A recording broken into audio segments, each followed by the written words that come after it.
Hello, how are you doing? This is the post for Wednesday, and I believe that was the 10th of June of 2020. Million apologies. I've not been feeling very well this week. I've been just fatigued, basically. And this poem I'm going to read, The Bodyguard Part 1, is a post for Wednesday. The post for Friday will be The Bodyguard Part 2. This post is in memoriam of a friend called Paul. And yeah, you'll by the title you can guess who he was. And I hope you enjoy it. It brings a lot of memories of growing up in Peru during the years of the Peruvian internal conflict. And there's a poem here also that deals with a couple of poems that deal with children. I guess the poem is here we go. Somewhere here. Talks about being with a bodyguard. I didn't make this yet. It's called Curfew. It's in a new book that's coming out in Spanish and English. That follows. This is one of my new books. It's called Q in Spanish. I also have it in English. I'm doing much better the Spanish version than the English version. And the book that follows it talks about the Peruvian internal conflict in Spanish. Takes poems from here, about 20 of them, and adds another 20, and you get the book. Oh, at least I'm hoping. I shouldn't do that. Sorry. A little excitement there. Falling all over the place. Anyway, you'll guess who Paul was basically by the title. The Bodyguard Part 1, if I've already said it. In a country obsessed with Bob Marley, you were named after one of the Beatles, or was it one of the four apostles? But that is not what I came here to say.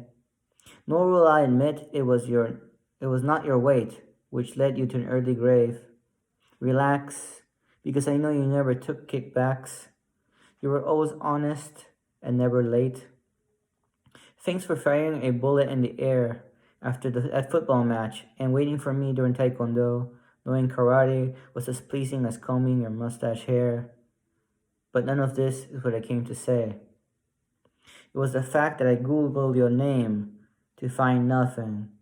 No one knows who to blame, the ones who gunned you down that day. So yeah, he was my bodyguard and a really good friend. Unfortunately, he left when stopped working for us because we moved from Peru to the States, and he went to work for a gold company, and he was taking a shipment of gold from the Andes, and terrorists pulled him over and machine gunned him down, I guess, with the driver, and that was the end of poor Paul. So where where you are, that's for you, buddy. I hope you're okay, and you've been missed. And yep, so that's kind of the big, as we say in Spanish, legado or aftermath of the Peruvian internal conflict. The 70,000 people the government claimed ballpark 6970 is a lie. It must have been at least 250,000 people easily because it lasted over a decade, this war, not 20 years. And we've had not only a history of curfews, but a history of genocide, attempts of genocide, or mini genocides, we can call that, just wiping out people from those búfalos of El Apra all the way to modern day. So it doesn't stop. It's amazing what happens here, just like the bodyguard of ex-presidente Ollanta just magically being killed. Like, people here, they have a big mouth, tend to disappear very quickly in Latin America, especially if you talk about the big companies or the big players, the big banks. But you know what? I don't care really what they have to say. That doesn't affect me. I'm not going to be intimidated by some of these people. So, that's the point, I guess. We have to come to a general consensus and stop being intimidated by the big organizations, by that supposed new world order, which I could really give 2 cents about.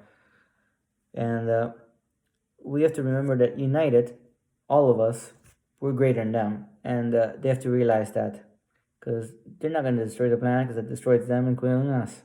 They're not dumb.